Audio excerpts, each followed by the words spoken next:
Welcome back. 14 minutes now past the hour. Coming up, a big event in West Alabama. We'll tell you about it. But first this. A Florida man traveling through the four corners of the U.S. trying to raise awareness about cancer. News Center 11's Amisha Ramsey caught up with him here in Meridian. This is what's being called a 12,000-mile solo motorcycle tour. And his stop in Meridian was a very important one. We're going to tell you why. When David Cohen and his wife Allie found out she had cancer, the couple felt hopeless. We didn't know the road, we didn't know the language. And so, we went home like a lot of people would do, and we got on Google, and you put in cancer treatment, and you get 48 million pieces of information. Allie died less than a year after her diagnosis. That's when David came up with the idea to start Allie's Alliance, a national online research database to help those battling cancer find local treatment and resources. I was really just devastated. And it occurred to me, I felt called to do something for the cancer community. I wanted to do something, get off my butt and do something for people that might be in a similar circumstance. David's website has more than 16,000 resources to help people narrow down their search.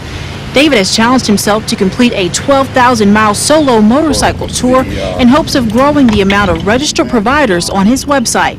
Those folks would register what they do. It's going to make it easier for other people that need them to find them. David will travel the four corners of the U.S., and along the way, he's placing these stakes with a red knot at landmarks in different cities. I'm planting a stake here in the ground in Meridian at Bonita Lakes. The idea here is to connect you with people that can guide you. David is headed to California, and then he'll go to Washington State, from there to Maine, and then he'll drive back to South Florida. In Meridian, Amisha Ramsey, News Center 11. Okay, if you want to keep up with the trip, here's how you can do it. To find treatment options or just join the list of providers, you can visit David's website. It's called Allie'sAlliance.org. Now, Storm Team 11 weather with meteorologist Nick Gunner.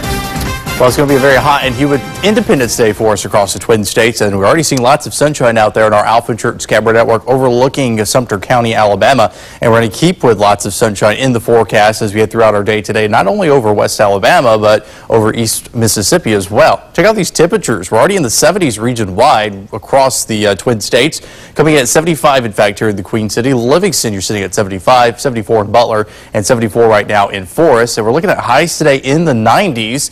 But when you factor in these dew points that are already on the muggy side in the 70s this morning, we're talking about heat index values making it feel like the upper 90s to even low 100s this afternoon. So that's why you got to give yourself plentiful fluids to take some breaks outside this afternoon, especially if you're going to go outside and celebrate the 4th during the heating or the hottest part of the day this afternoon. All right, check it out, our wind speeds and directions coming out of the south, anywhere from 5 to 10 miles per hour in the forecast today. And that south wind's continuing to move in that warmer, more moist air from the Gulf of Mexico. Southern Bioelectric radar dry this morning, looking dry through most of the day today. We could see a pop-up shower this afternoon from